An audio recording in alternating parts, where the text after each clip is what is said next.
Enne kui Vladimir Putinist sai üks maailma võimsamaid juhte, enamik venelasi ei teadnud temast peaaegu midagi. Ta ei alustanud tuntud poliitikuna. Tal polnud ka pikka kogemust kampaaniate korraldamisel ega suure poliitilise partei juhtimisel. Oma elu esimese suure osa veetis ta Nõukogude Liidu luureteenistuses. Ja et mõista, kuidas ta nii kiiresti Venemaa kõrgeimale positsioonile jõudis, peab tagasi minema aega, mil see riik oli hoopis teistsugune. Vladimir Putin sündis Leningradis, linnas, mida tänapäeval nimetatakse Peterburiks. Ta õppis õigusteadust Leningradi riiklikus ülikoolis ja lõpetas selle 1975 aastal. Pärast seda astus ta KGB-sse. KGB oli Nõukogude Liidu peamine luure- ja julgeolekuagentuur. Tema tööks oli salajase teabe kogumine, jälgida neid, keda peeti Nõukogude valitsusele ohuks ning viia läbi luureoperatsioone nii riigisiseselt kui ka välismaal. See, et Vladimir Putin sellesse töösse sattus, polnud juhus. Juba noorena tundis ta huvi luuretöö vastu. Järgmistel aastatel läbis ta luureohvitseri väljaõppe, enne kui ta 1980-ndatel saadeti Ida-Saksamaale. Sel ajal oli Saksamaa veel 2 riigiks jagatud. Lääne-Saksamaa oli Ameerika Ühendriikide ja Lääne-Euroopa liitlane, samal ajal kui Ida-Saksamaa oli kommunistliku süsteemi all ja tihedalt seotud Nõukogude Liiduga. Siin paigutati Putin Dresdeni linna Ida-Saksamaale. Ta ei kuulunud KGB kõige kuulsamate ega kõrgeimate ametnike hulka, kuid tema Ida-Saksamaal veedetud aeg oli oluline, sest ta nägi lähedalt, kuidas luureoperatsioonid toimivad külma sõja ajal. Nõukogude luureametnike töö hulka kuulus teabe kogumine, kontaktide loomine ja vastaspoole riikide tegevuse jälgimine külma sõja ajal. Kuid samal ajal, kui Vladimir Putin töötas Dresdenis, muutus Euroopa kiiresti. Ida-Euroopa kommunistlikud valitsused nõrgenesid ja tugevnesid protestiliikumised, mis nõudsid muutusi. 1989 aastal langes Berliini müür. See oli suur sümbol, et Euroopa jagunemine külma sõja ajal hakkab lõppema. Vaid mõni aasta hiljem lagunes ka Nõukogude Liit ise.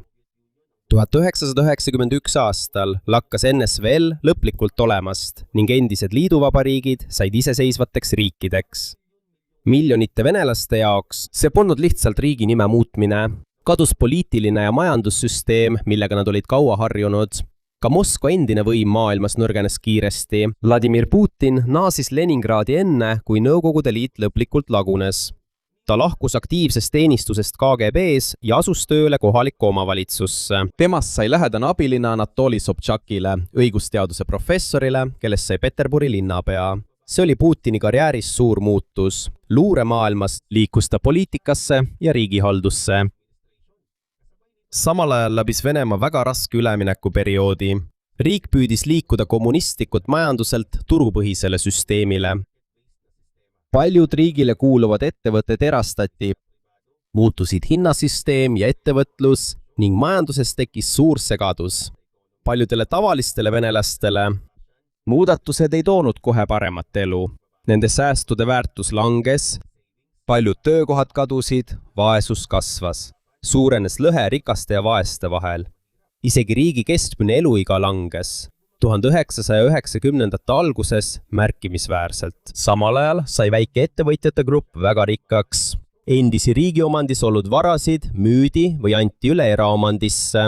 Nemad on mõned neist inimestest, keda hiljem hakati tundma oligarhidena. Ülimalt rikkad ärimehed, kes said ka suure mõju poliitikas ja meedias. Paljude venelaste jaoks ei olnud 1990-ndad mitte ainult uue vabaduse aeg. See oli ka ebakindluse, korruptsiooni, kuritegevuse ja endise stabiilsuse kadumise aeg. Ja samal ajal, kui kõik see toimus, laienes Putini kogemus ja kontaktid valitsuses järk-järgult. 1996 aastal kaotas Sobčak Peterburi valimistel. Pärast seda kolis Putin Moskvasse. Siin algas tema karjääri väga kiire tõus. Ta sai ametikoha presidendi juures. See oli Boris Jeltsini administratsioon, esimene president pärast Nõukogude Liidu lagunemist Venemaal. Kremlis ei saanud Putin kohe suureks avalikuks tegelaseks. Enamik venelasi ei tundnud teda veel, kuid valitsuse sees järjest anti talle üha tähtsamaid ametikohti. Ta jõudis järk-järgult võimu keskmesse.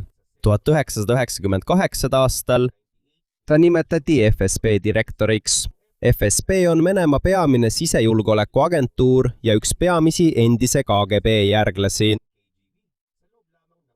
Vaid mõne aastaga jõudis endine luureametnik, kes töötas Peterburis, riigi ühe võimsama julgeolekuagentuuri juhiks. Putini tõus sattus ka ajale, mil Venemaa seisis taas silmitsi suure probleemiga. 1998. aastal tabas riiki tõsine finantskriis. Investorite usaldus nõrgenes. Nafta ja teiste oluliste kaupade hinnad, mis olid riigi tuluallikaks, langesid. Valitsusel oli raskusi oma võlgade tasumisega. 1998. aasta augustis Venemaa jäi osa oma siseriiklikest võlgadest tasumata. Rubla väärtus langes järsult. Paljude kaupade hinnad tõusid ning tavaliste inimeste raha ja säästude väärtus vähenes taas. Paljudele venelastele, kes olid juba aastaid raskustes pärast Nõukogude Liidu lagunemist, see oli taas suur tagasilöök. Ja kui avalikkuse väsimus 1990. segadusest kasvas, nõrgenes ka Boriss Jeltsini valitsus. Jeltsin oli juba vana, tal oli terviseprobleeme ja usaldus tema valitsuse vastu langes pidevalt. Ta pidi leidma kellegi, kes suudaks pärast teda juhtimist jätkata. Tol ajal oli palju tuntumaid nimesid kui Vladimir Putin. Aga Kremlis tugevnes endise KGB ohvitseri positsioon kiiresti. Vähem kui 10 aasta jooksul pärast Nõukogude Liidu lagunemist Putin liikus Peterburi kohalikust valitsusest Venemaa julgeoleku ja poliitikasüsteemi tippu. Ta ei olnud veel president. Enamik riigist ei teadnud teda veel. Kuid 1999. aastaks olid peagi toimumas sündmused, mis muudavad mitte ainult tema elu, vaid ka Venemaa suunda. Venemaa 1999. aastaks. Boris Jeltsin oli valmis otsima inimest, kes võiks teda asendada. Tema valitsusel oli palju probleeme, majandus oli nõrk ja rahva usaldus madal. Selle kõige keskel ilmus äkitselt välja üks nimi, otse Kremli seest. 9. augustil 1999 Jeltsin nimetas Vladimir Putini Venemaa peaministri kohusetäitjaks. Enamiku venelaste jaoks oli Putin endiselt peaaegu võõras. Ta oli tuntud valitsuses ja julgeolekuteenistustes, aga ta ei olnud populaarne poliitik, keda oleks kaua aega televisioonis nähtud või kes oleks kogu riigis kampaaniat teinud. Seetõttu oli tol ajal suur küsimus, kuidas saab presidendikandidaadiks inimene, keda avalikkus veel eriti ei tunne. Kuid vaid mõni nädal pärast seda, kui ta peaministriks sai, muutus Venemaa olukord järsult. 1999. aasta septembris järjestikused tugevad plahvatused tabasid Venemaa elamuid. Üks esimesi suuri rünnakuid toimus Voinakskis, linnas Dagestanis Lõuna-Venemaal. Järgnesid 2 plahvatust Moskvas. Üks kortermajadest hävis peaaegu täielikult, kui elanikud magasid. Pärast seda toimus veel üks plahvatus Volgodonskis Lõuna-Venemaal. Kokku hukkus rünnakute seerias peaaegu 300 inimest. Kogu riiki haaras äkiline hirm. Sihtmärgiks ei olnud lahinguväli.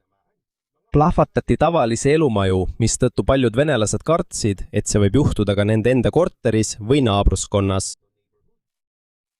Vene võimud süüdistasid Põhja-Kaukaasia ja Tšetšeeniaga seotud militante. Tšetšeenia on väike piirkond Lõuna-Venemaal, mis on juba pikka aega võidelnud suurema vabaduse eest Moskva suhtes. Mõned nädalad enne korteriplahvatusi sisenesid relvastatud võitlejad Tšetšeeniast, keda juhtisid Šamil Basajev ja Ibn al-Khattab, ka naaberpiirkonda Dagestani.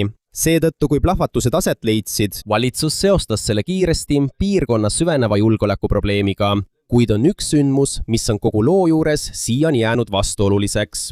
22. septembril 2016. Rjatsani linnas märkasid mõned elanikud kahtlaseid inimesi, kes kandsid suuri kotte oma kortermaja keldrisse. Kutsuti politsei ja leiti kotid koos seadmega, mis nägi välja, nagu seda võiks kasutada plahvatuse tekitamiseks.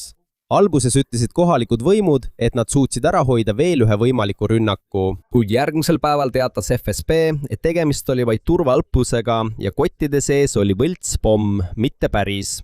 Samuti selgus, et asjaga seotud inimesed olid FSB töötajad. Selle tõttu tekkisid küsimused ja süüdistused nii Rjazani juhtumi kui ka teiste korteriplahvatuste kohta. On kriitikuid ja uurijaid, kes kahtlesid ametlikus seletuses.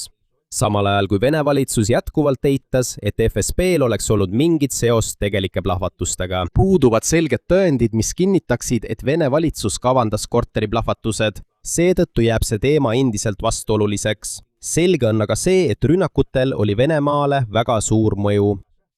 Koos terrorismihirmuga kasvas üleskutse tugevamale sõjalisele vastusele Tšetšeenias. Siin hakkas avalikkus tundma Putini stiili. Ta näitas end juhina, kes on valmis kasutama jõudu, et taastada riigi kontroll ja turvalisust.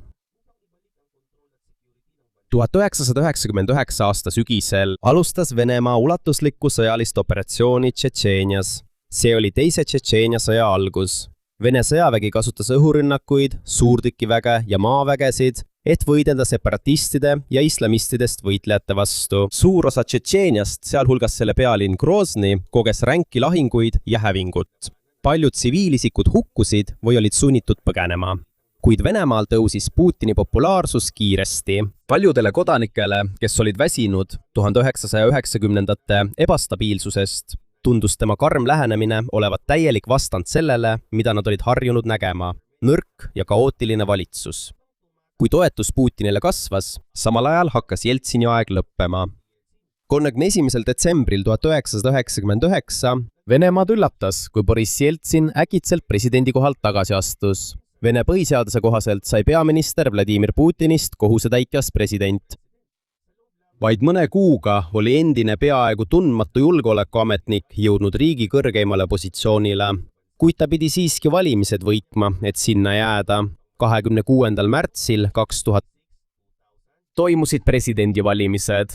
Putin võitis esimeses voorus enam kui 52% häältest.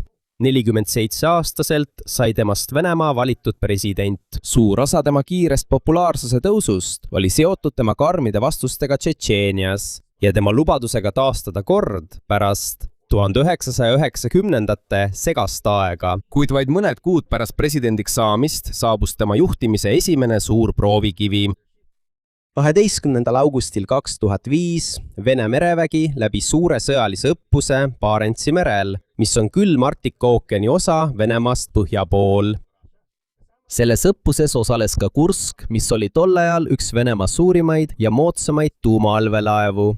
Kui Kursk valmistus välja laskma õppetorpeedosid, toimus allveelaeva sees plahvatus. Peaaegu 2 minutit hiljem järgnes veelgi tugevam plahvatus. Kursk vajus põhja ja kukkus merepõhja. Pardal oli 118 meeskonnaliiget. Avalikkusele ei olnud kohe selge, kui tõsine olukord tegelikult oli. Päästeoperatsioon hilines ja Vene merevägi ei suutnud mitu korda allveelaeva sisse pääseda. Teised riigid pakkusid abi, sealhulgas Suurbritannia ja Norra, kuid alguses ei võtnud Venemaa välisabi kohe vastu. Üks põhjusi oli see, et allveelaeva sees olev sõjatehnoloogia oli tundlik ning Vene sõjavägi on juba ammu olnud ettevaatlik NATO riikidele ligipääsu andmisel. Aja möödudes muutus võimalus kedagi päästa üha väiksemaks. Kui Norra sukeldujatel lõpuks lubati appi tulla ja Kurski osa avada, ei leitud enam ühtegi elusat inimest. Hiljem saadi teada, et mõned meremehed olid siiski ellu jäänud. Nad pääsesid pärast esimesi plahvatusi allveelaeva tagaossa, kuid neil polnud vee all olles ohutut võimalust põgeneda. Kõik 118 meeskonnaliiget hukkusid. Putinil polnud probleemiks ainult see õnnetus. Suur pahameelt tekitas ka valitsuse aeglane ja segane reageerimine. Vladimir Putin oli katastroofi ajal puhkusel ja naasis Moskvasse alles mitme päeva pärast. Vene võime kritiseeriti ka puuduliku ja pidevalt muutuvate avalikkusele antud andmete pärast. Meeskonnaliikmete perede jaoks oli eriti valus see, et nad ei saanud kohe teada, mis tegelikult toimub. Kui Vladimir Putin kohtus hukkunute perekondadega, võeti teda vastu viha ja teravate küsimustega. Uue presidendina, kes oli lubanud taastada Venemaa tugevuse ja hea juhtimise, oli Kurski katastroof talle suur häbiplekk.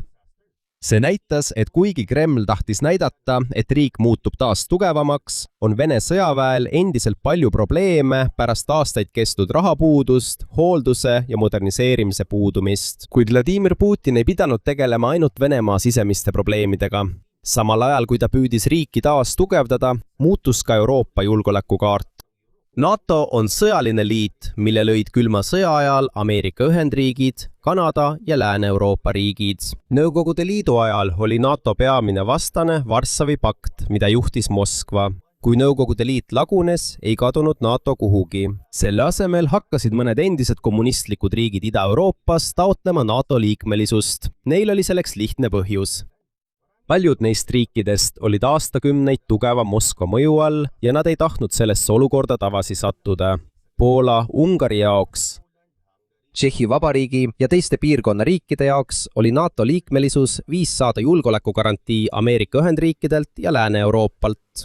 Venemaa jaoks oli see aga hoopis teistsugune asi. Paljud Venemaa ametnikud nägid NATO idasuunalist laienemist kui Moskva endise puhvertsooni kadumist ja Lääne sõjalise alliansi lähenemist nende piirkonnale.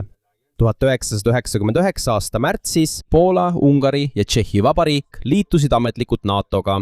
See juhtus enne, kui Vladimir Putin presidendiks sai, kuid tema päris selle probleemi. Venemaa ei suutnud takistada NATO esimest suurt laienemist pärast külma sõda, sest tema majandus ja sõjavägi olid nõrgemad kui Nõukogude Liidu ajal.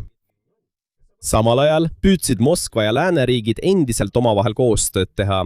Vladimir Putini esimestel aastatel polnud Venemaa ja NATO vaheline vastasseis veel püsiv. Vladimir Putin suhtles lääneriikide juhtidega ja näitas, et koostöö on mõnel teemal veel võimalik. Kuid selle koostöö taustal kasvas üks probleem. Mida rohkem endisi Nõukogude liitlasi soovis liituda NATO-ga, seda tugevamaks muutus Moskvas tunne, et Venemaa mõju ja julgeolekuruum pidevalt väheneb. See pingeline olukord ei vii kohe otsese kokkupõrkeni, kuid see saab olema üks tähtsamaid küsimusi, mis kujundab Putini mõtlemist lääne, endiste Nõukogude alade ja piirkonna kohta, mis lõpuks saab Euroopa suurima konflikti keskpunktiks viimaste aastakümnete jooksul, Ukraina. 29. märtsil 2004 7 riiki liitusid NATO-ga: Bulgaaria, Rumeenia, Slovakkia, Sloveenia, Eesti, Läti ja Leedu. Moskva jaoks oli eriti tundlik Eesti, Läti ja Leedu liitumine, sest need 3 riiki olid varem osa Nõukogude Liidust. Venemaa vaatenurgast NATO on nüüd Venemaa piiridele lähemal. Uute liikmete jaoks oli NATO-ga liitumine viis saada tugevam julgeolekugarantii pärast pikki aastaid Nõukogude mõju all. Kui Euroopa julgeolekukaart muutus, oli veel üks riik, mis sai Venemaa ja lääne suhetes väga oluliseks: Ukraina. Ukraina on suur riik, mis asub Venemaa ja Kesk-Euroopa vahel ning tal on Moskvaga pikaajalised majanduslikud, kultuurilised ja ajaloolised sidemed. Kuid pärast iseseisumist 1991. aastal Ukrainaste arvamused olid samuti jagunenud selles osas, kui lähedane peaks riik olema Venemaaga ja kui palju peaks see lähenema Euroopa Liidule ja NATO-le. See lõhe tuli eriti selgelt esile 2004. aasta presidendivalimistel. 2 peamist kandidaati oli Viktor Janukovitš ja Viktor Juščenko. Janukovitšil oli kõige tugevam toetus Ida- ja Lõuna-Ukrainas ning ka pooldas tihedamaid suhteid Venemaaga. Juščenko oli aga tugevam Lääne- ja Kesk-Ukrainas ning toetas tihedamaid suhteid Euroopaga. Putini jaoks oli tulemus oluline, sest Moskva ei tahtnud, et Ukraina täielikult tema mõjusfäärist eemaldub. Enne valimisi toetas Putin avalikult Janukovitšit ja külastas Ukrainat mitu korda. Samal ajal muutus kampaania veelgi segasemaks, kui Juščenko raskelt haigestus. Hiljem tuvastasid arstid, et ta oli mürgitatud suure dioksiini kogusega. Ta jäi ellu, kuid tema nägu muutus tugevalt. Pole kunagi tõestatud, kes mürgitamise taga oli. Seega ei saa seda otseselt Kremliga siduda kui kinnitatud fakti. 21. novembril toimus valimiste teine voor, sest ükski kandidaat ei saanud esimeses voorus enamust. Valimiste ametnikud kuulutasid võitjaks Janukovitši, kuid rahvusvahelised vaatlejad leidsid protsessis tõsiseid probleeme, sealhulgas survet valijatele, valitsuse ressursside väärkasutamist ning ebakorrapärasusi hääletamisel ja häälte lugemisel. Selle tõttu kogunesid 100 000 ukrainlased Kiievisse ja teistesse linnadesse. Juščenko toetajad kasutasid oranži värvi oma liikumise sümbolina. Seetõttu said need protestid tuntuks kui oranž revolutsioon. Selle asemel, et kasutada ulatuslikku vägivalda meeleavaldajate vastu, jõudis vaidlus kohtusse. Ukraina ülemkohus tühistas vaidlustatud valimisvooru tulemused ja käskis korraldada uued valimised. 26. detsembril riik hääletas taas rangema järelevalve all. Seekord võitis Juščenko ja temast sai president 2005. aasta jaanuaris. Putini jaoks oli Ukrainas toimunu väga tähtis. Ta näitas, et Moskva traditsioonilisest poliitilisest mõjust ei piisa, et hoida endise Nõukogude vabariiki Venemaale lähedal. Kreml nägi ka, kui tugev võib olla massiprotestide ja läänemeelsete poliitiliste liikumiste mõju Venemaale lähedastes riikides. Järgnenud aastatel muutus Kreml veelgi kahtlustavamaks niinimetatud värviliste revolutsioonide suhtes. Need olid suured protestiliikumised, mis kukutasid või nõrgendasid valitsusi mõnes endises Nõukogude vabariigis. Koos kasvava pingega väljaspool riiki karmistub ka poliitiline kontroll Venemaa sees ja 2006. aastal tõi üks surmajuhtum Londonis rahvusvahelise tähelepanu sellele, kuidas Vene riik kohtleb endisi siseringi kuulujaid, kes on muutunud Kremli kriitikuteks. See mees oli Aleksandr Litvinenko, endine FSB ohvitser, kes lahkus Venemaalt ja elas Suurbritannias. Pärast Venemaalt põgenemist sai temast Putini avalik kriitik ning ta esitas Venemaa julgeolekuteenistuste vastu tõsiseid süüdistusi. 1. novembril 2006 Litvinenko kohtus kahe venelasega, Andrei Lugovoi ja Dmitri Kovtuniga, Millennium hotellis Londonis. Varsti pärast seda jäi ta raskelt haigeks. Novembris kohtus Litvinenko kahe inimesega. Suurbritannias toimus hiljem ulatuslik avalik uurimine, mis jõudis järeldusele, et Lugovoi ja Kovtun panid polooniumi teekannu, mida kohtumisel kasutati. Uurimise kohaselt on suur tõenäosus, et operatsioon viidi läbi FSB juhtimisel ning selle kiitsid tõenäoliselt heaks FSB juht Nikolai Patrushev ja Putin.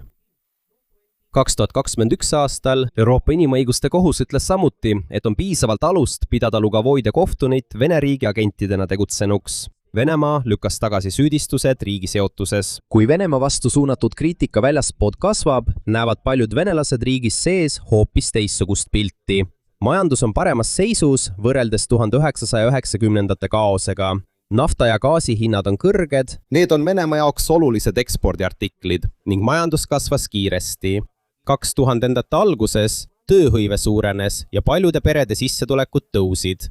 Miljonid inimesed pääsesid vaesusest järgmise kümnendi jooksul. Kõrged naftahinnad polnud ainus põhjus. Ka paremini korraldatud riigirahandus ja majandusreformid aitasid kaasa. Kuid Kremlile oli tõeliselt suureks abiks tohutu tulu energiaekspordist. Selle tõttu juhib Vladimir Putin nüüd teistsugust Venemaad kui seda, mille ta päris Boris Jeltsinilt. Valitsusel on nüüd rohkem raha. Võlad makstakse järk-järgult tagasi. Tekkinud on vahendid sõjaväe ja valitsusprogrammide jaoks. Ja paljude kodanike jaoks seostub Vladimir Putini nimi stabiilsuse taastamisega pärast tormilisi 90-ndaid. Kui tema positsioon riigis tugevnes, muutus ka tema vastuseis rahvusvahelise süsteemi suunale üha avalikumaks. See tuli selgelt esile 10. veebruaril 2007 Saksamaal Müncheni julgeolekukonverentsil. Lääne ametnike ees kritiseeris Vladimir Putini ideed, et maailmas domineerib vaid üks supervõim. Ta mõistis hukka ka sõjalise jõu kasutamise ilma piisava rahvusvahelise kokkulepeta. Ja ta näitas, et Venemaa ei aktsepteeri ülemaailmset korda, kus Moskva arvates on Ameerika Ühendriikidel liiga palju võimu. See kõne oli oluline, sest nüüd on Vladimir Putini välispoliitika suund palju selgem. Tema eesmärk ei ole enam ainult Venemaa sisemise tugevdamine. Vladimir Putin soovib, et Moskval oleks taas oluline roll Euroopa ja endiste Nõukogude Liidu osade üle otsustamisel. Kuid Vladimir Putinil on probleem omaenda põhiseadusega. Pärast 2 järjestikust presidendi aega ei saa ta 2008. aastal kohe 3. järjestikuseks ametiajaks kandideerida. Seetõttu kandideeris tema lähedane poliitiline liitlane Dmitri Medvedev presidendiks. Dmitri Medvedev võitis valimised ja Vladimir Putinist sai peaminister. Ametlikult oli Dmitri Medvedev president, kuid Vladimir Putini poliitiline mõju jäi väga tugevaks.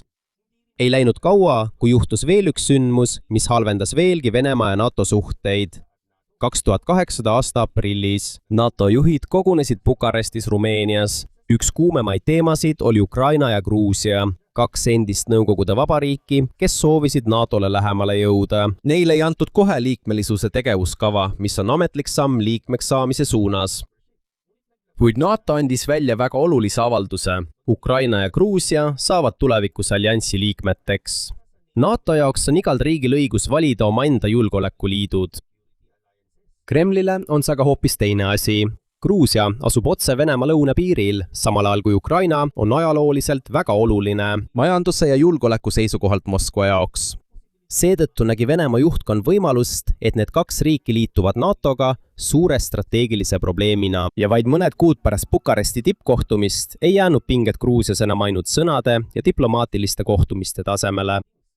Gruusia sees on 2 separatistlikku piirkonda, Lõuna-Osseetia ja Abhaasia, millel on juba pikka aega oma de facto võimud ja tihedad suhted Venemaaga. Kui konflikt Gruusia valitsuse, separatistlike jõudude ja Moskva vahel süvenes, separatistlike jõudude ja Moskva vahel lähenes esimene kord Putini ajal, mil Venemaa kasutas otseselt suurt sõjalist jõudu teise endise Nõukogude Vabariigi vastu. 2008. aasta augustiks puhkes pinge Gruusias. Lõuna-Osseetia ja Abhaasia on 2 separatistlikku piirkonda, mida enamik maailma endiselt peab Gruusia osaks. Venemaa on juba pikka aega toetanud separatistlikke võime nendes 2 piirkonnas. Kui kokkupõrked Lõuna-Osseetias ägenesid, saatis Gruusia sinna sõjalisi jõude. Venemaa suur vägi sisenes kiiresti. Vene sõjavägi jõudis ka teistesse Gruusia piirkondadesse. Ägedad lahingud kestis vaid 5 päeva enne relvarahu sõlmimist. Pärast sõda Moskva tunnustas Lõuna-Osseetiat ja Abhaasiat iseseisvate riikidena, mida enamik rahvusvahelisest kogukonnast ei aktsepteerinud. Endistele Nõukogude Liidu vabariikidele, kes soovivad NATOle läheneda, on nüüd selge, et Venemaa on valmis kasutama sõjalist jõudu, et kaitsta seda, mida ta pidas omaenda julgeoleku huvideks. Kuid Putinil ei tekkinud probleeme ainult väljaspool riiki. 2011 aastal Moskvas ja teistes linnades puhkesid suured protestid pärast parlamendivalimisi, mida kritiseeriti paljude rikkumiste tõttu. Tuhanded venelased nõudsid puhtamaid valimisi ja avatuma poliitilist süsteemi. Siiski jäi parlament ühtse Venemaa kontrolli alla. Ja 2012 aastal Putin tuli tagasi presidendiks pärast 4 aastat peaministrina. Samal ajal süvenesid veelgi Venemaa ja Hiina suhted. Kui Xi Jinpingist sai Hiina juht, nägid mõlemad riigid, et neil on palju ühiseid huve. Eriti soovisid nad rahvusvahelist süsteemi, kus domineeriksid mitte ainult Ameerika Ühendriigid ja nende lääneliitlased. Järgmistel aastatel laienes nende koostöö kaubanduse, energia, diplomaatia ja sõjalise tegevuse vallas. Kuid Putini jaoks jäi Ukraina endiselt väga oluliseks. Mitte ainult sellepärast, et need 2 riiki asuvad kõrvuti, vaid Ukraina on Venemaa jaoks oluline ajaloo, majanduse ja julgeoleku seisukohalt. Sellel on tähtsad sadamad Mustal merel, ulatuslikud põllumajandusmaad ning see oli kunagi oluline osa Nõukogude majandusest ja sõjatööstusest. Venemaa ja Ukraina vahel on ka sügavad kultuurilised ja ajaloolised sidemed, kuid Ukraina on olnud iseseisev riik alates 1991 aastast ning suur osa selle elanikkonnast soovib ise otsustada, kas olla lähemal Venemaale või Euroopale. 2013 aasta novembris president Viktor Janukovitš taandus plaanist allkirjastada tihedam poliitiline ja majanduslik leping Euroopa Liiduga. See tõi kaasa suured protestid Kiievis, demonstratsioonid kasvasid ja kokkupõrked meeleavaldajate ja julgeolekujõudude vahel muutusid vägivaldsemaks. 2014 aasta veebruaris kukkus Janukovitši valitsus ja ta põgenes Venemaale. Kremlile oli see suur mõjuvõimu kaotus Ukrainas. Varsti ilmusid Krimmis välja relvastatud sõdurid, kellel polnud selgeid eraldusmärke, Ukraina poolsaar, kus asub ka Vene Musta mere laevastik. Hiljem tunnistas Putin, et operatsioonis osalesid Vene väed. 2014 aasta märtsis Venemaa teatas Krimmi liitmisest Vene Föderatsiooniga pärast referendumit, mis viidi läbi ajal, mil poolsaart kontrollisid Vene väed. ÜRO Peaassamblee ei tunnustanud Krimmi staatuse muutust ja kinnitas Ukraina territoriaalset terviklikkust. Sellele järgnes ka olukorra halvenemine Ida-Ukrainas. Donetskis ja Luhanskis kuulutasid Venemaa-meelsed separatistid välja oma vabariigid ning algas sõda Ukraina valitsuse vastu. Separatistlikud jõud said Venemaalt suurt abi. 2014 aasta juulis. Konflikt sattus veelgi enam rahvusvahelise tähelepanu alla, kui Malaysia Airlinesi lend MH17 alla tulistati Ida-Ukraina kohal. Kõik 298 lennukis olnud inimest hukkusid. Hiljem tuvastasid rahvusvahelised uurijad, et rünnakus kasutatud Pukk-raketisüsteem pärines ühest Vene sõjaväeüksusest. Sõlmiti kokkulepped, mida nimetati Minski lepeteks, et proovida Donbassi lahinguid peatada, kui konflikt ei lõppenud täielikult. Ja 24. veebruaril 2022 Venemaa algatas suurima eskalatsiooni. Vene väed tungisid Ukrainasse mitmest suunast, sealhulgas Venemaalt, Valgevenest ja Krimmist. Kreml nimetas seda sõjaliseks erioperatsiooniks. kuid ÜRO Peaassamblee mõistis Venemaa tegevuse hukka kui agressiooni Ukraina vastu ja nõudis Vene vägede lahkumist. Moskva lootis kiiret võitu, kuid Ukraina valitsus ei langenud. Ukraina sõjavägi võitles vastu ja sai suurt sõjalist, rahalist ning luureabi Ameerika Ühendriikidelt, Euroopalt ja teistelt partneritelt. Selle asemel, et NATO nõrgeneks, kasvas allianss veelgi. Soome liitus 2023 aasta aprillis ja Rootsi 2024 aasta märtsis. Selle tulemusena kasvas NATO liikmete arv 32-ni. Samal ajal süvenesid veelgi Moskva ja Pekingi majanduslikud ning poliitilised suhted.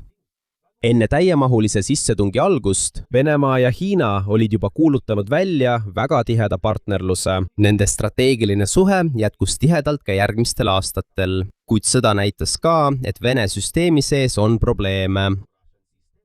Üks suurimaid näiteid selle kohta on Wagneri grupp, erasõjaline organisatsioon, mida Venemaa on juba pikka aega kasutanud konfliktides, kus tal on huvid mängus.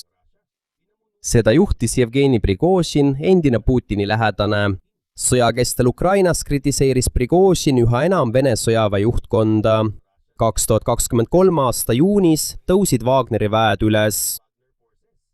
Nad hõivasid olulised sõjaväerajatised Rostov-Dooni ääres ja alustasid teekonda Moskva poole. Putin nimetas nende tegevust reetmiseks, kuid enne pealinna jõudmist taandus Prigožin pärast Valgevene vahendusel saavutatud kokkulepet. 2 kuud pärast mässu Prigožin ja teised Wagneri juhid hukkusid, kui nende eralennuk Venemaal alla kukkus. Wagneri mäss on oluline, sest see näitas, et isegi pärast enam kui 2 aastakümmet Putini poolt tugeva keskvalitsuse ülesehitamist on endiselt võimalik, et tõsine ülestõus võib tulla relvastatud rühmadelt, kes olid kunagi Kremlile lähedal. Kuid Putin jäi siiski võimule. Kokkuvõttes on tema teekond KGB ohvitserist presidendiks käinud käsikäes Venemaa suurte muutustega. 1990-ndatel nõrgest ja segasest riigist on Venemaa taas muutunud riigiks, mis on valmis kasutama sõjalist jõudu, energiat, luuret ja diplomaatiat, et oma mõjuvõimu kaitsta. Kuid sellel on olnud suur hind. Rünnak Ukrainale on süvendanud Venemaa ja lääne vastasseisu, laiendanud NATOt ja toonud Euroopasse viimaste aastakümnete suurima sõja. Seega ei räägi Vladimir Putini lugu ainult sellest, kuidas ta võimu sai. See on ka lugu sellest, kuidas Venemaa hirm mõju kaotada, soov taas saada suureks maailmavõimuks ja ühe juhi otsused aitasid kujundada ühe meie aja suurima geopoliitilise konflikti.